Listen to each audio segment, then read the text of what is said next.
අවුරුදු 10කට වඩා වැඩි කාලයක් තිස්සේ තිබිච්ච Apple Samsung ප්‍රශ්නේ ඉවරයි කියලා කිව්වොත් ඔයාලා පිළිගන්නවද? ඉතින් අද අනුපටෙක් ලැබ් YouTube channel එකේ මම ඔයාලට කියලා දෙනවා මේ දෙගොල්ලෝ රණ්ඩු වෙන්නේ නැතුව එකම පාරක යන්න කොහොමද කියලා. ඉතින් Apple Samsung ප්‍රශ්නේ සිදුනේ කොහොමද කියලා දැනගන්න ඕන ඔයාලා මේ වීඩියෝ එකත් එක්ක දිගටම රැඳිලා ඉන්න. ඉතින් ඔයාලා මේක තුල අනුපටෙක් ලැබ් YouTube channel එකෙන් තවත් අලුත්ම වීඩියෝ එකකට. ඉතින් මේ වගේ වීඩියෝ ඔයාලට ඉස්සරහට බලන්න ඕන නම් අනුපටෙක් ලැබ් YouTube channel එක subscribe කරලා bell icon all press දාලා එකතු වෙන්න. bell icon all දැම්මට පස්සේ මම දාන වීඩියෝ ඔයාලට notification එක විදිහට ඔයා ගාවටම ගෙන්න ගන්න පුළුවන්. ඉතින් අපි intro එකට ගිහිල්ලා ඊට පස්සේ බලමු Apple Samsung ප්‍රශ්නේ විසඳෙන්නේ කොහොමද කියලා. ඇති අපි ඉන්ට්‍රෝ එකට ගිහිල්ලා සෙට් වෙමු.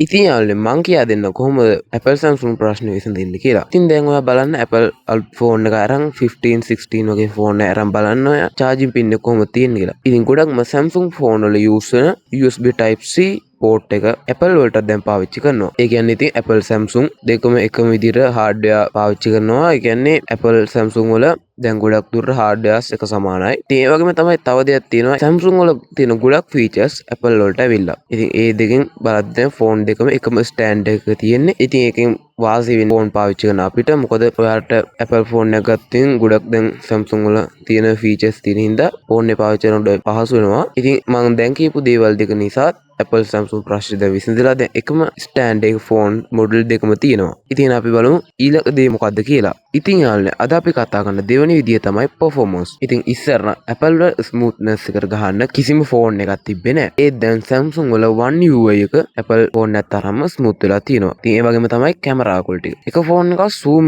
වලින් දිනද්දි අනිත් ෆෝන් එක videography වලින් දිනනවා. ඉතින් සාමාන්‍ය ෆෝන් එක සාමාන්‍ය විදිහට පාවිච්චි කරන කෙනෙක්ට නම් මේ වෙනස හොයාගන්න බෑ. ඉතින් ඒ තරමට මේ ෆෝන් වල performance දියුණුලා තියෙනවා. ඉතින් දැන් තරඟේ තියෙන්නේ Apple Samsung අතර නෙමෙයි. ලයිෆ් ස්ටයිල් එකත් එක්ක. ඉතින් ඔයා සිම්පල් හොඳ ඉකෝසිස්ටම් එකක් තියෙන ෆෝන් එකක් හොයනවා නම් ඔයා අනිවාර්යෙන්ම ගන්න ඕනේ Apple. ඒ වගේම තමයි ඔයාට අලුත් ඉනෝවේෂන් එහෙම තියෙන ෆෝන් බ්‍රෑන්ඩ් එක හොයනවා ඔයාට ගලපෙන Samsung. ඒ කියන්නේ හොඳ ඉකෝසිස්ටම් එකක් තියෙන Apple වල. ඒ වගේම තමයි ඉතින් foldable displays වගේ දේවල් Samsung ෆෝන් වල තියෙනවා. ඔයා තෝරගන්න ඕනේ ඔයාගේ ලයිෆ් ස්ටයිල් එකට ගැලපෙන විදිහට හොඳ ෆෝන් එකක්. ඉතින් යාළුවනේ ඔයා දැන් ෆෝන් එකක් ගන්න බලාපොරොත්තු වෙනවා නම් ඔයා බලන්න ඕනේ Apple ද Samsung ද කියන එක නෙමෙයි. ඔයා බලන්න ඕනේ ඔයාගේ වැඩේට ගැලපෙන ෆෝන් එක මොකක්ද කියලා. ඒ කියන්නේ ඉතින් ඔයා සාමාන්‍යයෙන් simple design එකක් හොයන කෙනෙක් නම් ඔයාට Apple හොඳයි. ඒ වගේම තමයි heavy duties වලට වගේ දේවල් වලට නම් ඔයාට Samsung ෆෝන් එක හොඳයි. ඉතින් ඔයා Apple fan කෙනෙක්ද එහෙම නැත්නම් Samsung fan කෙනෙක්ද කියලා පහලින් කමෙන්ට් එකක් දාලා යන්න. ඉතින් යාළුවනේ මොකද හිතෙන්නේ අද ගෙන අපු වීඩියෝ ගැන? ඔයා දැන් දැනගන්න ඇති ඉස්සර වගේ නෙමෙයි දැන් වෙනකොට Apple හා Samsung එකම ස්ටෑන්ඩ් එක එකම විදියට ගමන් කරනවා කියලා. ඔයාලට අද ගෙන අපු වීඩියෝ කොහොඳයි කියලා හිතනවා නම් අනුපටෙක් ලැබ් YouTube channel එක subscribe කරලා වීඩියෝ එකට like එකක් දාගෙන යන්න. ඒක තමයි ඔයාලට මේ වගේ වීඩියෝ අග ළඟටම ගෙන්න ගන්න ඕන නම් subscribe button එකට එහා පැත්තෙන් තියෙන bell icon එක all දාලා තියාගන්න. ඒ වගේම මතක් කරන්න ඔයාලට ඊළඟට ඕනි කරන වීඩියෝ පහලින් කමෙන්ට් එකක් දාන්න. ඉතින් මම අදට ගිහින් එන්න.